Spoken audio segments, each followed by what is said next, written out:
Toujours ravi de vous retrouver, chers téléspectateurs. Bonjour et bienvenue dans votre émission Tribune de la Santé. Le thème du jour, les infections résistantes, un sujet de santé publique majeur. Comment ces infections apparaissent-elles? Pourquoi deviennent-elles résistantes? Et surtout, comment sont protégées? C'est ce que nous allons découvrir avec notre invité du jour que vous connaissez déjà, le docteur Essor Eketchaou, diététicien. Alors, au cours de cette émission, vous aurez l'occasion de nous envoyer vos messages via WhatsApp. Alors, installez-vous bien. On démarre tout de suite.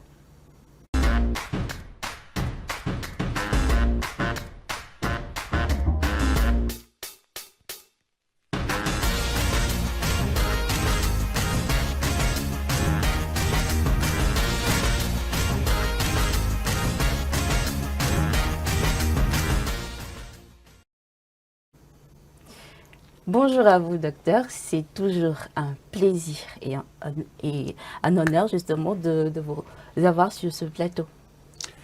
Alors, bonjour animatrice, comment vous allez? Je vais super bien, docteur. Dieu merci. Oui.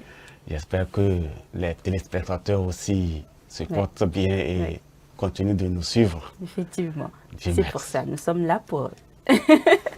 Alors, docteur, aujourd'hui, nous allons parler donc des infections résistantes et le mot infection est familier, mais souvent mal compris. Alors, nous allons commencer par le tout début. Et qu'est-ce qu'une infection concrètement et combien de types d'infections dispose-t-on? Voilà. Alors, une infection, c'est un agent pathogène, c'est-à-dire que un agent qui peut détruire l'organisme humain, voilà, ou bien qui peut affecter la santé de l'homme. Oui. Voilà, donc c'est un agent malfaiteur en quelque sorte, il faut le dire couramment. D'accord. Alors, pour dire que les infections, c'est toute une multitude, hein, ou des germes ou bactéries, il y a une variété, une multitude. Nous pouvons dénombrer plus de 190 différents types de germes ou infections qui sont soit au sein de l'organisme, qui se développent au sein de l'organisme, ou bien qui sont dans le milieu ambiant et qui peuvent infecter l'organisme. Voilà. Alors donc, maintenant quand nous allons prendre aussi l'organisme, il y a des différentes parties que ces infections peuvent affecter. Et justement, docteur, nous allons en venir. Quelles sont ces différentes parties-là que ces infections-là voilà, peuvent affecter? Alors, d'abord, il faut comprendre que, comme nous parlons d'infection, plus de 90% sur les 180 au-delà sont développés au sein de notre organisme. Alors, d'autres sont externes, comme nous disons dans le milieu ambiant, et que c'est par ce milieu qu'on peut le contracter. Et quand nous allons prendre l'organisme de la tête jusqu'aux pieds, les gens pensaient que c'est à tous les niveaux qu'on peut avoir une infection. Non. Il y a des parties cibles où on peut être victime d'une infection. Quand nous prenons au niveau de la tête, on peut avoir des infections qui sont liées au niveau des yeux. On peut avoir une infection au niveau des yeux. On peut avoir une infection au niveau du nez. On peut avoir une infection au niveau de la bouche. On peut avoir une infection au niveau cérébral ou des infections au niveau du cerveau. Voilà. Et donc, vous allez voir les sinusites et d'autres types d'infections là-bas. Nous allons prendre au niveau des oreilles. On peut avoir une infection, on peut développer une infection. On peut prendre au niveau de la gorge, on peut avoir une infection. Nous allons prendre au niveau des poumons, on peut avoir des infections. Là, on peut avoir différents types d'infections là-bas, les infections pulmonaires.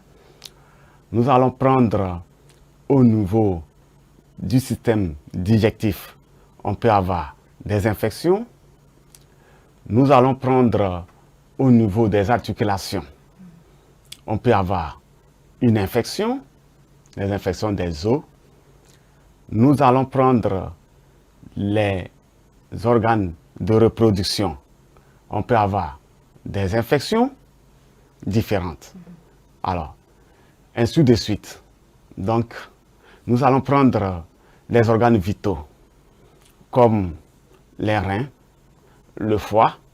On peut avoir des infections, bon, et d'autres parties. D'accord. Voilà. Alors, docteur, parlons des infections internes et externes. Quelles sont les causes principales? Alors, quand nous allons prendre surtout côté infection, et que ce soit des infections virales ou bactériennes ou parasitaires, voilà, ou fongiques, voilà. Les infections en général ont différentes causes, voilà. Si nous prenons les infections externes, ça peut être des virus, ça peut être bactéries, ça dépend. Okay. Des infections internes, parasitaires et autres, tout type d'infection, les causes sont multiples.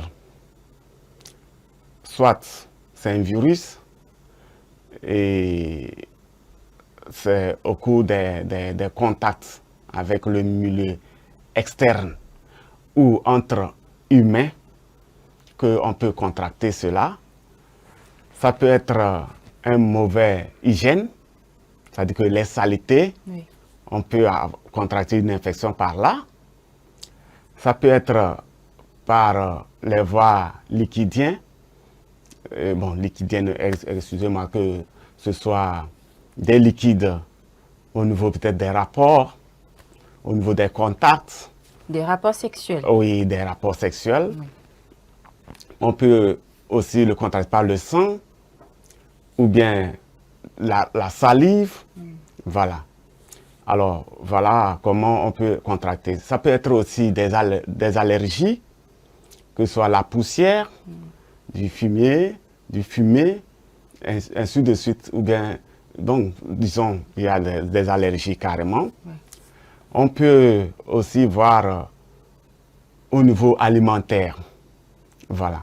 Au niveau alimentaire aussi, ça peut être des sources d'infection. Oui. Voilà. Mais ce qui peut aggraver une infection, c'est plus l'alimentation. Nous pouvons le dire ainsi. Mm-hmm. Tout passe par l'alimentation. Voilà. Les causes alimentaires sont plus prépondérantes pour qu'une infection s'aggrave. Que ce soit les infections internes ou externes, oui. Vous allez voir que c'est l'aliment qui va plus accentuer le mal. Voilà. Mais vous ne comprenez pas. Beaucoup ne comprennent pas cela. Nous allons revenir. Alors, docteur, avant d'aborder le sujet de comment est-ce que ces infections deviennent résistantes, nous allons quand même suivre cette vidéo. Et au même moment, je demanderai aux chers téléspectateurs de commencer par préparer leurs questions. Allez, on suit la vidéo et on revient. Là, on a vraiment atteint le bout du tunnel, puisqu'il y a des bactéries qui sont devenues résistantes à tous les antibiotiques, mais vraiment tout. 3 paquets sur 4 de viande, de poulet, contiennent des bactéries qui sont résistantes à des antibiotiques de dernière génération. On sait pertinemment que certains pays utilisent massivement les antibiotiques alors qu'ils ne devraient pas le faire. Sommes-nous en train de vivre un retour en arrière de près d'un siècle en matière d'antibiotiques ? Ces temps d'avant la pénicilline, où une simple égratignure s'infectant pouvait vous mener à la tombe. Chaque année en Europe, 25 000 personnes décèdent d'infections qui ne peuvent plus être traitées avec les antibiotiques d'aujourd'hui. Si on ne fait rien, d'ici quelques dizaines d'années, c'est par millions qu'on comptera les morts. Les morts de l'antibiorésistance, quand l'antibiotique n'a plus d'effet à force d'en avoir usé et abusé dans le monde médical et animal. Le constat est alarmant, estime Laurent Poirel de l'unité de microbiologie de l'Université de Fribourg. Ce docteur fait partie du NARA, un organisme mis sur pied par l'Office fédéral de la santé publique pour détecter les nouvelles formes de résistance aux antibiotiques. On est en situation d'urgence parce qu'on rencontre actuellement des problèmes qu'on n'a jamais vu apparaître aussi brutalement et aussi massivement dans le monde entier et en particulier dans les pays occidentaux tels que la Suisse. Il y a des bactéries qui sont devenues résistantes à toutes les familles d'antibiotiques qui sont disponibles à ce jour et il n'y a plus d'options thérapeutiques pour traiter ces infections.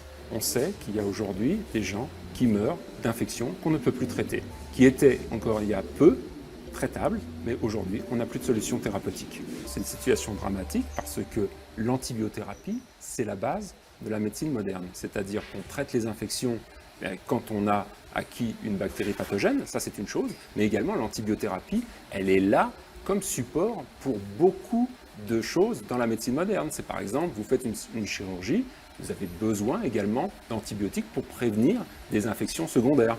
Les patients qui sont transplantés, ils ont besoin également, parce qu'ils sont immunodéprimés, d'une couverture, d'un support avec les antibiotiques. Si les antibiotiques ne fonctionnent plus, ce type de technique, ce type de médecine moderne ne peut plus être appliqué de la même manière. Donc on a un effet dévastateur sur l'ensemble du domaine de la médecine. Les bactéries sont indispensables à notre métabolisme. On en trouve énormément dans notre système digestif. Mais certaines peuvent devenir pathogènes et provoquer des infections. Pour les combattre, on utilise des antibiotiques. Une interruption de traitement, une prescription d'antibiotiques mal ciblée et toutes ne sont pas éliminées. Les survivantes développent une résistance à l'antibiotique, voire à plusieurs antibiotiques. On dit alors qu'elles deviennent multirésistantes. Des tests qu'on effectue tout simplement, c'est par exemple de faire cultiver la bactérie sur ce type de boîtes qui sont donc des géloses sur lesquelles la bactérie peut pousser. Et puis, on dépose des petites pastilles. Vous avez ici 16 pastilles qui correspondent à 16 antibiotiques différents. Et donc, ce qui se passe, c'est que l'antibiotique va diffuser. Et quand il va diffuser, il va empêcher, s'il est actif, la bactérie de croître. Donc, lorsque vous voyez un grand diamètre comme ici, ça veut dire que l'antibiotique il est très actif. La bactérie est tuée, elle ne peut pas cultiver. En revanche, vous voyez ici que pour cette bactérie-là, sur les 16 antibiotiques, il y en a de nombreux pour lesquels l'antibiotique n'a plus aucune action. Vous voyez que même au contact du disque qui contient l'antibiotique à forte concentration, la bactérie peut quand même cultiver. Donc là, on a une belle démonstration que cet antibiotique-ci, cet antibiotique-là, ne sont plus du tout actifs pour éradiquer, pour tuer la bactérie. La propagation des bactéries multirésistantes doit beaucoup à la mondialisation. Notre surconsommation d'antibiotiques est la principale origine de l'antibiorésistance. Mais les migrations et notre soif de voyage y sont aussi pour beaucoup. On peut être contaminé dans un pays où l'antibiorésistance est endémique. C'est le cas de nombre de pays asiatiques. Il y a ensuite les milieux hospitaliers et de soins. Les bactéries multirésistantes peuvent s'y transmettre par manque d'hygiène ou de désinfection. Mais il y a surtout les contaminations qui peuvent survenir à travers notre alimentation. Poules, bœufs, cochons, poissons peuvent être porteurs de bactéries résistantes aux antibiotiques qui peuvent nous contaminer si on consomme des aliments insuffisamment cuits. Même les légumes mangés crus peuvent être porteurs de bactéries multirésistantes apportées notamment par le lisier que l'on épand pour enrichir les sols. L'eau des nappes phréatiques, des lacs ou des rivières est aussi susceptible d'être contaminée par ce même lisier et nos propres déjections. Enfin, nos animaux de compagnie peuvent nous transmettre des bactéries multirésistantes s'ils en sont porteurs. Toutes ces sources de contamination sont à l'origine de la situation alarmante que l'on connaît aujourd'hui. Alors, comme je l'ai dit avant la transition, vous pouvez déjà commencer par envoyer vos questions sur WhatsApp sur le numéro 98 29 43 43. Maintenant, nous arrivons donc à la question centrale de notre émission. Docteur, pourquoi, dit-on, ou pourquoi certaines infections deviennent résistantes? Alors, vous allez constater que dans la plupart des cas, les gens qui sont victimes des infections et à tout moment tournent en rond pour vouloir toujours combattre ces infections par tous les moyens de gauche à droite. Mais ils finissent par comprendre à la longue que ces infections réapparaissent toujours et au fur et à mesure, elles deviennent plus résistantes. plus résistantes.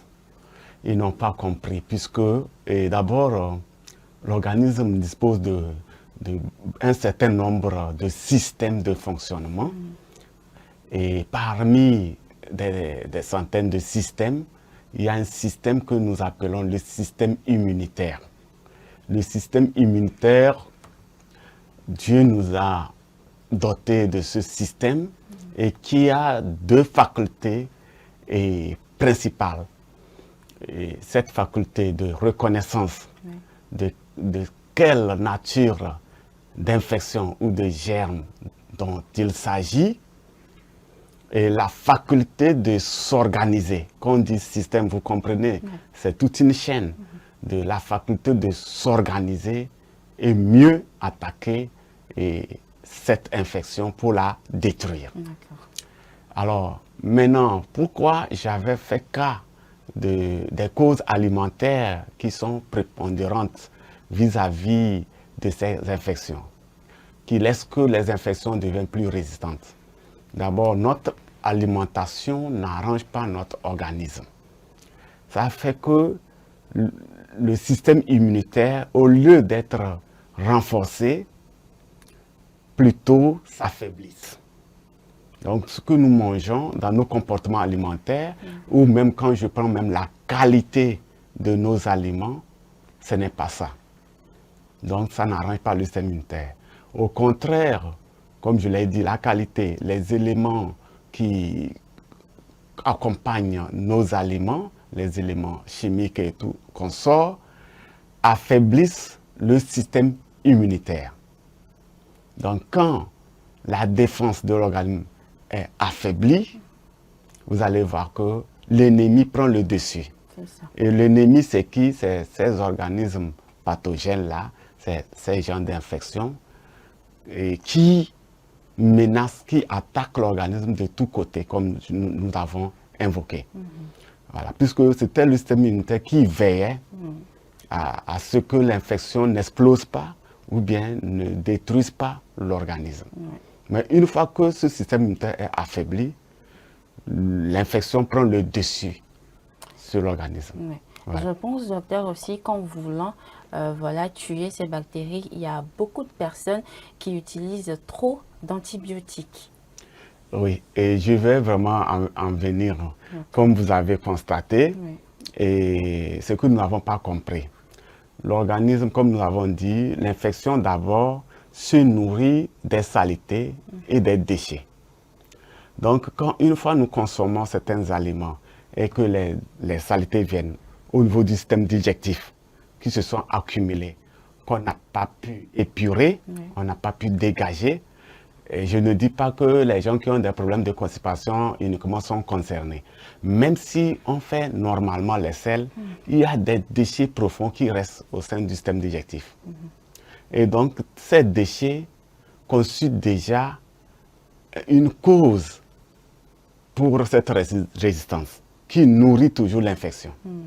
Parce que les nouveaux aliments que nous allons consommer vont venir tomber sur ces saletés et ce glucose qui va passer dans le sang, accompagné de trop de saleté, le foie ne pourra pas tout purifier. Et ces déchets remontent dans le sang pour nourrir les infections aussi sanguines. Vous voyez? Voilà. Alors, une fois que ces déchets sont déjà dans le sang, ça forme déjà la nourriture pour l'infection. On ne peut jamais trouver une solution à tout type d'infection dès qu'on n'a pas nettoyé ces déchets, en commençant par nettoyage du système digestif, de ces impuretés et du système circulatoire de ces impuretés. Voilà. Et les gens utilisent directement les produits, comme les antibiotiques, pour dire qu'ils vont aller détruire l'infection. Mais au lieu de cela, ils créent plutôt d'autres problèmes. Bien sûr, puisque la base même n'a pas été attaquée. C'est ça. Les déchets dans lesquels les infections naissent ou se nourrissent plus, l'acidité qui est là n'a pas été attaquée. Alors, je m'en passe de là et vous allez comprendre que, deuxièmement, secondo, il y a des aliments qui augmentent l'acidité du corps, qui donnent plus d'acidité. Ce n'est pas que c'est interdit de consommer ces aliments. Je prends un exemple. Quand nous prenons peut-être l'alcool, ça donne plus d'acidité. Quand nous prenons peut-être les aliments raffinés, ça donne plus d'acidité. Nous allons prendre les viandes, les huiles raffinées, ça donne plus d'acidité. Alors je répète, on n'a pas dit de ne pas consommer. Mais quand on consomme plus de ces aliments, l'acidité est derrière une vingtaine de maladies. Nous parlons du pH. Et l'acidité favorise le développement et la résistance des infections. D'accord. Alors, docteur, parlons maintenant du foie. On sait que c'est un organe quand même vital, souvent touché par des infections. Quelles sont les conséquences d'une infection au niveau du foie? Alors, parmi tant d'infections, et nous avons des infections virales. Et ces infections virales à l'égard des hépatites, ça, c'est un virus qui affecte le foie. Et vous savez, le foie, c'est un organe vital. Si on dit un organe vital, c'est un organe qui nous donne la vie. Notre vie dépend de cet organe. Oui. Ce n'est pas l'unique organe qui est vital quand même, mais ici, nous sommes principalement par le foie. Vous savez, tout ce que nous consommons, le foie est la porte d'entrée. C'est-à-dire que des nutriments au sein du système circulatoire. Oui. Voilà. Après la digestion, le produit fini, c'est le glucose. C'est composé de ces nutriments-là qui vont passer par le foie automatiquement pour que le foie puisse purifier, c'est un organe qui purifie ce glucose de ces déchets ou détoxifier. Ça fait la détoxification, c'est-à-dire des éléments chimiques qui s'y est dans le glucose. Ça ne doit pas remonter dans le sang. Au cas où ça remontait, ça constitue un danger pour notre vie et santé. Voilà. Oui. Alors, docteur, nous avons un message. Oui. Vous permettez que je lise. D'accord. Alors, bonsoir docteur. La plupart des denrées alimentaires sont produites avec des produits chimiques. Alors, les pesticides et les insecticides, comment se prendre pour éviter les infections? C'est de monsieur Bodé Abdou Kafarou depuis Sotoboua. Alors, je reprends la question. Bonsoir docteur, la plupart des denrées alimentaires sont produites avec des produits chimiques. Alors il a cité les pesticides et les insecticides. Alors comment se prendre pour éviter ces infections? Et c'est de monsieur Bodé Abdou Kafarou depuis Sotoboua. Nous saluons la population de Sotoboua et merci pour votre message. Alors, effectivement, c'est de ce que nous vivons aujourd'hui. Vous voyez que, comme je l'ai déjà dit, la plupart de ce que nous mangeons sont accompagnés par ces produits chimiques, que ce soit de l'Europe que nous avons importés. Au cours de la transformation, ces produits chimiques ont accompagné. Chez nous, ici, tout ce que nous produisons comme aliments, la plupart sont accompagnés par les produits chimiques dont il fait cas de ces pesticides et des insecticides. Mais moi, je vois que c'est possible. Et d'ailleurs, nous sommes en train de penser ici pour voir comment est-ce qu'on peut faire pour mieux réduire de l'utilisation de ces éléments-là. On peut toutefois revenir au naturel pour appliquer les trucs naturels. Il y a des éléments naturels qu'on peut utiliser en tant qu'insecticide, en tant que pesticide, en tant que même de l'engrais, et tout ça là, on peut toutefois y parvenir. Voilà, on est en train de prendre des dispositions, ça va aller. Oui. Oui. Donc, comme il a suggéré, c'est ça qui vient affaiblir encore le système immunitaire et que les infections là, prennent le dessus sur l'organisme. Alors, vous avez fait cas des antibiotiques. Les antibiotiques, c'est bon pour intervenir dans les infections, mais il faut comprendre que c'est tout un système qui est mis en jeu. Même quand je prends au niveau cérébral, il y a un système immunitaire qui est localisé, qui est disposé là pour combattre les infections cérébrales. à toutes les parties que j'ai citées, que ce soit au niveau du foie, que ce soit au niveau digestif, que ce soit au niveau pulmonaire, que ce soit au niveau des autres organes vitaux comme les reins, la prostate, et tout ça là, il y a des systèmes qui sont localisés, qui sont disposés à chaque niveau et qui forment le grand système immunitaire.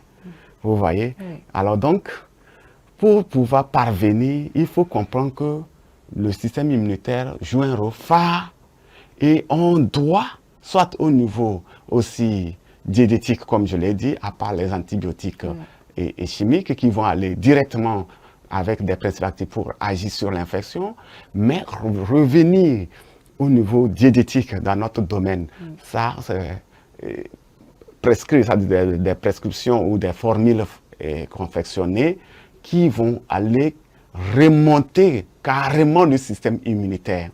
Il faut ça, la compatibilité pour pouvoir remonter le système immunitaire et faire face pour qu'il prenne le devant. C'est lui qui connaît mieux l'infection, il saura mieux s'organiser pour pouvoir maintenant l'attaquer. Oui. Voilà. Alors, Et avec des conseils alimentaires spéciaux. voilà. Alors, en dehors du foie, docteur, est-ce qu'il y a autre maladie pose aujourd'hui des problèmes à cause de la résistance? Il y a d'autres maladies? Oui. Alors, donc, vous allez voir qu'il y a plusieurs. Il y a la plupart des infections tendent à être résistantes. La plupart qui sont victimes des infections, eux-mêmes, ils savent. Ils savent que ce soit les infections vaginales, que ce soit les infections intestinales, cérébrales, pulmonaires, vraiment résistent. Elles deviennent résistantes. Parce que notre aliment n'arrange pas notre corps. Vous voyez, la base n'a pas été renforcée.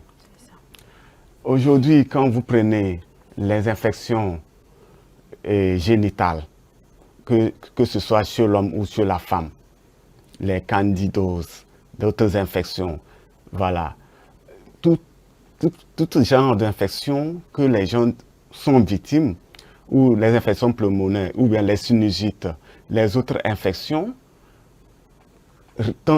ont une résistance. Les gens tentent à traiter, mais ils vont voir que toujours les mêmes infections réapparaissent. D'accord. Vous voyez, non? D'accord. Alors, nous avons un autre message et la personne a adressé 3 questions. Docteur, je commence par la première question. Ouais. Quels types d'infections sont les plus touchés par la résistance? Et la deuxième question, que peut faire un citoyen pour limiter la propagation de la résistance? Et la troisième, comment améliorer l'éducation du public et des professionnels de santé sur ce sujet? C'est de la part de Djamja Lochina Mohamed depuis Mango. On salue Monsieur Djamja Lochina Mohamed depuis Mango et bien évidemment les habitants de Mango. Alors docteur, je reprends les questions. On va déjà commencer par la première. Quels types d'infections sont les plus touchés par la résistance? Et d'abord, quand vous prenez les infections virales, et je prends l'exemple de l'hépatite B, l'hépatite C. C'est des virus qui résistent contre les soins, la plupart des soins. La plupart qui sont victimes de ces infections ont constaté qu'ils tentent à traiter le mal, mais le mal résiste. C'est pourquoi on les appelle infections résistantes. Voilà. Si on dit elles résistent, c'est parce que ce n'est pas une infection que facilement, avec n'importe quel traitement, on peut trouver sa solution. Vous voyez, non? Oui. Donc, il faut comprendre qu'il y a toute une procédure. C'est un processus pour pouvoir parvenir à éradiquer ces genres d'infections. Oui. Vous allez voir que les hépatites, finalement, les gens commenceront à traiter par tous les côtés, mais un temps donné, on va voir que la santé n'y est pas. Ça ne va pas. Des symptômes comme peut-être des sensations de douleur au niveau du thorax ou bien abdominal, ou bien des troubles digestifs. Vous allez voir des courbatures, d'autres c'est des maux de tête. Ça va commencer ainsi. Ça veut dire que le mal est avancé. C'est ça. On peut toutefois traiter, on peut avoir un soulagement. Après, les mêmes problèmes persistent. Et les gens ont finalement eu des problèmes sérieux du foie jusqu'à la mort. Vous voyez, non? Oui. Alors, c'est rentré dans des complications. C'est ça. Alors, donc, nous allons prendre les infections cérébrales, les sinusites et les autres. Vous allez voir, les gens qui ont des sinusites ont tenté de traiter ces infections jusqu'à fatiguer. D'autres ont eu des tumeurs cérébrales. Les tumeurs, c'est toujours dans les catégories d'infections qui sont à l'origine. Et ça, quand la tumeur est là, soit c'est une opération chirurgicale, si on a pu réussir, tant mieux. Des fois, on n'a pas pu réussir, la personne décède. C'est ça. Malheureusement. Malheureusement, Oui. vraiment. Quand nous allons prendre au niveau pulmonaire, les infections pulmonaires, aujourd'hui, il y a des signes différents. D'autres, c'est la toux, tout ça là. Mais on va chercher à traiter la toux là fatiguée. Ainsi de suite, nous allons prendre, si c'est les infections urinaires ou bien les infections génitales, que ce soit chez l'homme ou chez la femme, d'autres peuvent être internes, mais elles résistent. C'est ça. D'autres peuvent être externes, mais elles résistent contre les soins. Alors, docteur, nous allons poursuivre avec la deuxième question. Et que peut faire un citoyen pour limiter la propagation de la résistance? Toujours de M. Diamdia depuis Mango. Alors, je pense que nous tous, nous sommes responsables parce que j'avais au début énuméré les voies par lesquelles on peut contracter une infection. Alors, personnellement, à lui d'abord, il faudrait qu'il prenne des dispositions, que ce soit physique, ça veut dire que dans le milieu où il vit, ou personnellement interne.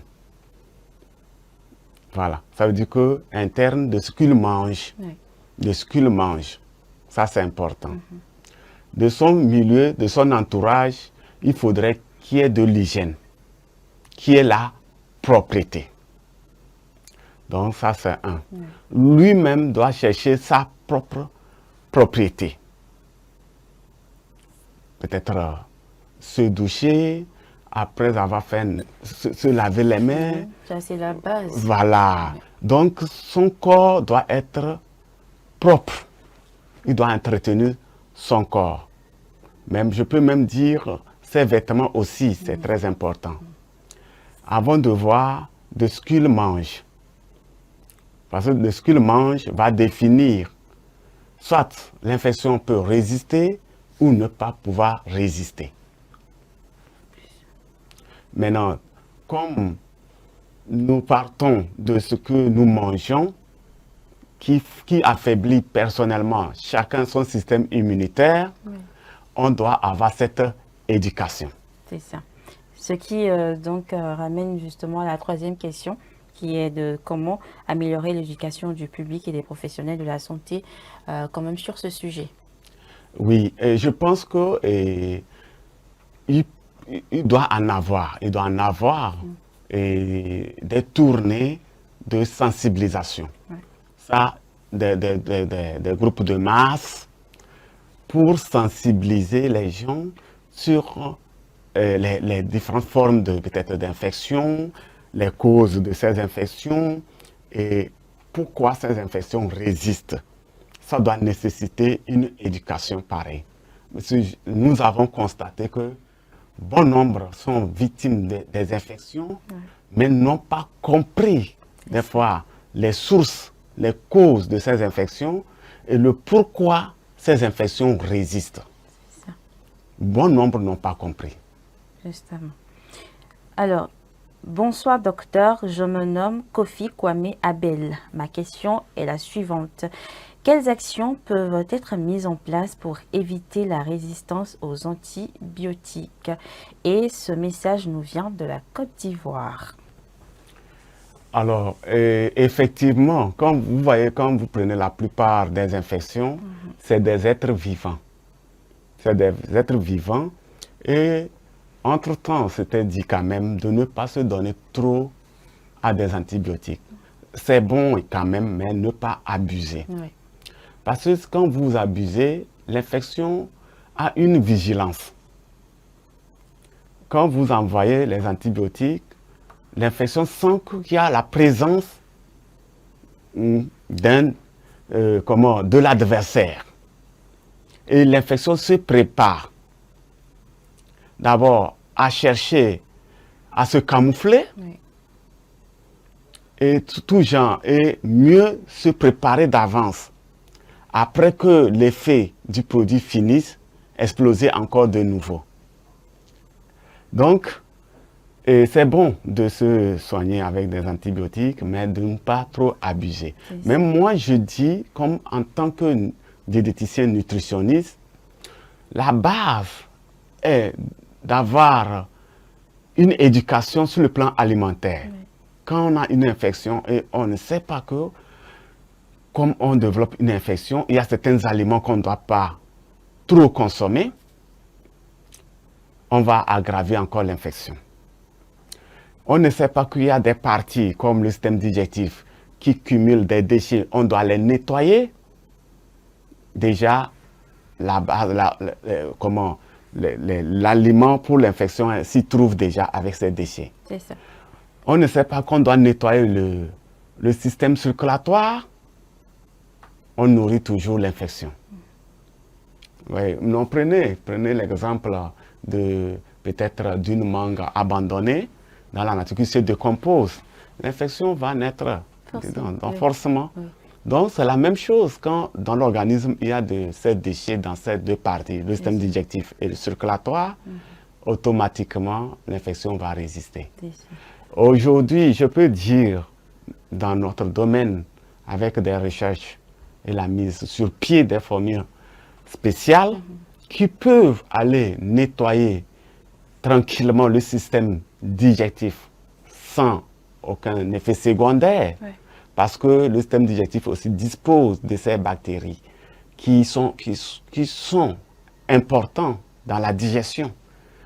Donc si vous ne savez pas prendre, vous pouvez prendre certains produits qui vont détruire la flore intestinale. D'accord. Voilà, donc on doit prendre ces précautions. Au niveau du système circulatoire, c'était aussi un grand problème par là. Les gens ne savaient pas quel genre de produit il faut prendre pour pouvoir vraiment nettoyer le sang. Oui. Mais aujourd'hui, nous sommes parvenus à le faire. D'accord. Oui, avec une formule qui est là spécialement, soit elle peut être utilisée au niveau des maladies cardiovasculaires cérébrales, oui. Mauvais cholestérol, caillot de sang. Elle est puissante pour le faire, et d'où les maladies cardiovasculaires cérébrales sont prévenues ou soigner, ça peut venir pour des soins efficaces. Alors, ou bien profiter nettoyer les déchets. Cette formule est capable de nettoyer les déchets dans le sang. D'accord. Oui, ça c'est la première chose à faire. Quand tout ça là a été fait, maintenant, on peut mettre des antibiotiques. Et là où je dis, ça dit que soit on vient au niveau diététique, dans notre domaine aussi, il y a des antibiotiques spéciaux. Oui. Ça n'a pas d'effet secondaire comme ça, qui sont compatibles au système immunitaire. D'accord. Voilà, pour les remonter, les cellules affaiblies de tout genre, de toute catégorie, qui sont affaiblies, sont remontées pour pouvoir faire face à l'infection, pour pouvoir attaquer l'infection, détruire l'infection. Voilà. Donc dans ça, on peut toutefois faire des soins mixtes, ça dépend. On peut utiliser les antibiotiques diététiques à notre niveau, associés avec les antibiotiques chimiques. Nous parlons des soins mixtes, ça marche. Ou bien à notre niveau, les antibiotiques diététiques seulement, on peut utiliser aussi, ça donne de bons résultats. D'accord. Voilà. D'accord. Alors, Merci beaucoup, docteur. Et c'est un message que nous recevons également. Lui, il n'a pas posé de questions. Il a juste dit merci beaucoup, docteur. Et merci à vous aussi de nous suivre. Et c'est un message qui nous vient directement du Sénégal. Merci à vous tous, à tous ceux qui nous suivent, à tous ceux qui envoient des messages. Alors, nous avons un autre message. Quels sont les protocoles actuels pour traiter une infection multirésistante? Voilà. Alors, je dis toujours qu'il y a toutes les possibilités, pour traiter efficacement une infection. Je le dis, même n'importe quelle, quand nous prenons même les infections virales, comme le VIH-Sida, il suffit de comprendre que le système immunitaire est l'élément fondamental de votre organisme pour faire face à n'importe quel genre d'infection. Et que tout ce que vous allez faire, c'est pour venir renforcer votre système immunitaire.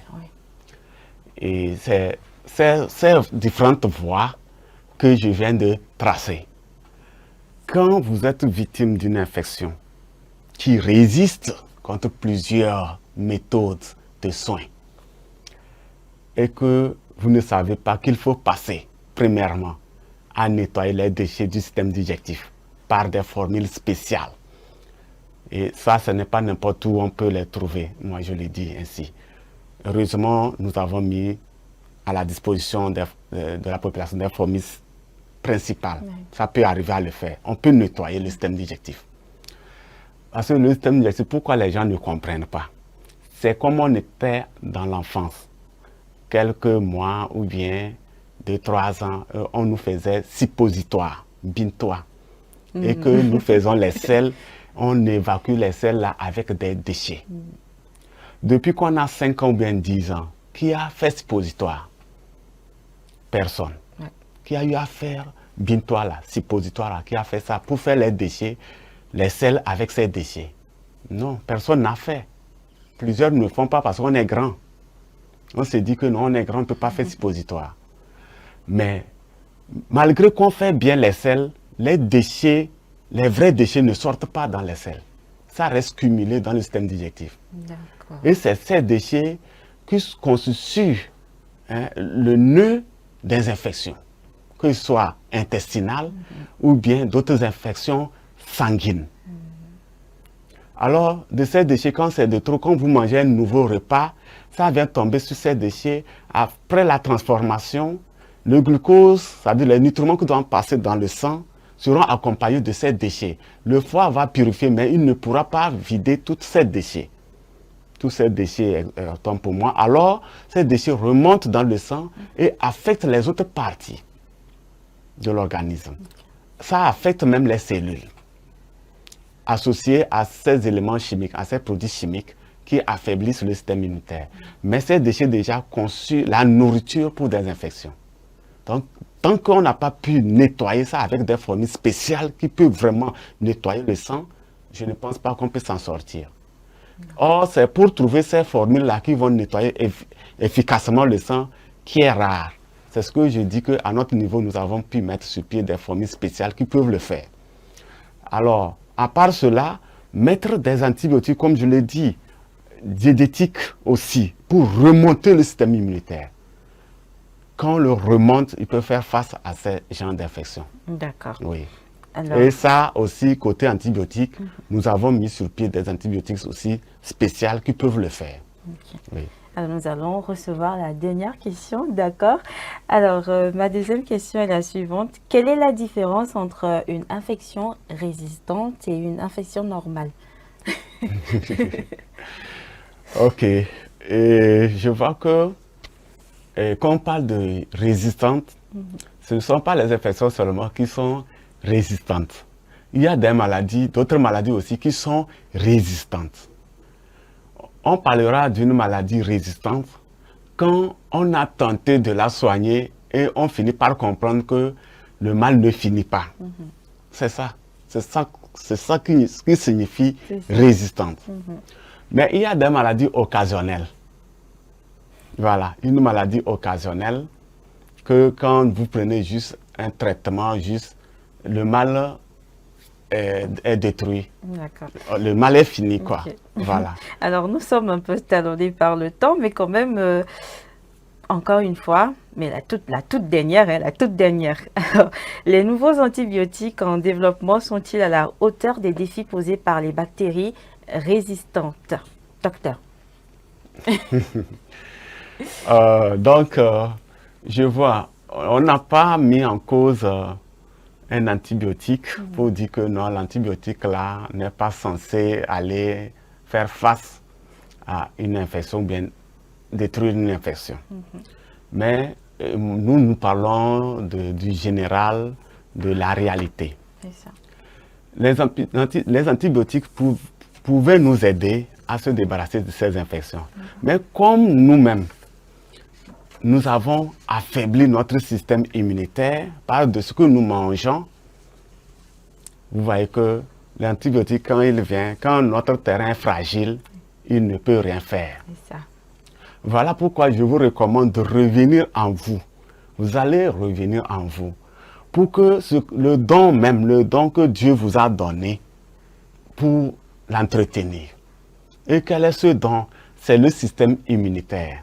Nous profitons déjà pour passer au conseil que vous donnez aux téléspectateurs. Puisque quand je parle du système immunitaire, aujourd'hui c'est parce que nous parlons des infections. C'est ça. Sinon l'organisme, il est fait des systèmes de fonctionnement. C'est plusieurs systèmes qui constituent l'organisme. Et nous parlons des systèmes circulatoires, système respiratoire, système digestif, neurologique. Il y a tant de systèmes. Mais vis-à-vis des infections, on parle du système immunitaire. Ne pensez pas que l'hypertension, si vous êtes victime de l'hypertension, c'est parce que votre système immunitaire est faible que vous êtes victime de l'hypertension. Non, je n'ai pas dit ça. Ça ne peut être que dans le cadre des infections. Le système immunitaire, son rôle, c'est de combattre tout élément qui se lève contre l'organisme, qui se lève pour attaquer l'organisme. Oui. Ça peut être une infection. Nos petits soldats, on peut le dire C'est comme ça. C'est deux armées opposées. Voilà. Donc, ce sont les infections en général. C'est là-bas le système immunitaire doit agir. C'est son rôle même ça. Et comme je l'ai dit, les conseils, c'est quoi? Il faut d'abord penser. Penser à pouvoir nettoyer vos systèmes digestifs. Nettoyer les systèmes digestifs. Quand on nettoie les systèmes digestifs, ça veut dire que les déchets qui s'y logent sont évacués. C'est ça. Nettoyer le système circulatoire de ces impuretés. On va voir que aussi les bases pour pouvoir vraiment parvenir à soigner mieux les infections sont rétablies. Vous allez voir même d'autres qui ont des infections cutanées, les infections de la peau. D'autres infections sont liées directement à la peau, mais d'autres se trompent. C'est une infection interne, c'est une infection sanguine. L'infection est dans le sang, mais on voit les manifestations sur la peau. Donc, et d'autres, c'est parce qu'il y a trop de déchets même dans le sang que ça lui gratte la peau, ou bien il voit des éruptions cutanées. D'accord. Il faudrait qu'on nettoie les saletés là, et il va voir que ces grattages diminuent déjà. Avant même de mettre une formule, comme nous avons les antibiotiques à notre niveau diététique, ou bien on fait un traitement mixte, antibiotique diététique et médication, c'est-à-dire chimique, et ça peut marcher. Voilà. Et donc, remonter, quand on va faire les deux étapes finissent, le nettoyage fini, maintenant on va voir, comme j'ai dit déjà, les antibiotiques qu'il faut, les conseils alimentaires, les aliments qu'il faut mieux consommer pour ne pas aggraver l'infection ou bien renforcer le système immunitaire. D'accord. Voilà. Alors, merci beaucoup à vous, docteur. Et merci à vous, Christelle, et au docteur pour cette émission. Merci également à vous de nous suivre. Nous sommes là pour vous, hein, n'est-ce pas, docteur? Oui. Alors, avant de finir, déjà, la dernière fois, lorsque nous avons terminé cette émission, j'ai eu quelques messages. S'il vous plaît, on peut avoir le contact du médecin. Où est-ce qu'on peut le retrouver? Donc, je vais vous laisser quand même me donner rapidement vos contacts pour qu'on puisse me laisser en paix. Voilà, docteur, vous contacte. D'accord. Sinon, c'est Dr Thiao, diététicien nutritionniste. Oui. Vous pouvez nous contacter sur le plus 228 90 46 Oui. 30 93. D'accord. Alors, le docteur est joignable sur le numéro 90 46 30 93. Merci encore une fois à vous, docteur, pour ces explications. Nous retiendrons donc qu'une infection résistante est avant tout une infection mal soignée ou mal prévenue. Et on peut dire que selon l'Organisation mondiale de la santé, la résistance antimicrobienne serait responsable de plus d'1 million de décès chaque année dans le monde. C'est énorme. Alors, prévention, hygiène, vaccination et respect des traitements sont nos meilleures armes. Merci encore une fois à vous, chers téléspectateurs, et on se retrouve la semaine prochaine. Et tenez-vous bien, le thème de la semaine prochaine est un dérivé de celui-ci. Ne ratez pas, on se retrouve mercredi prochain. Prenez soin surtout de votre santé et restez à l'écoute.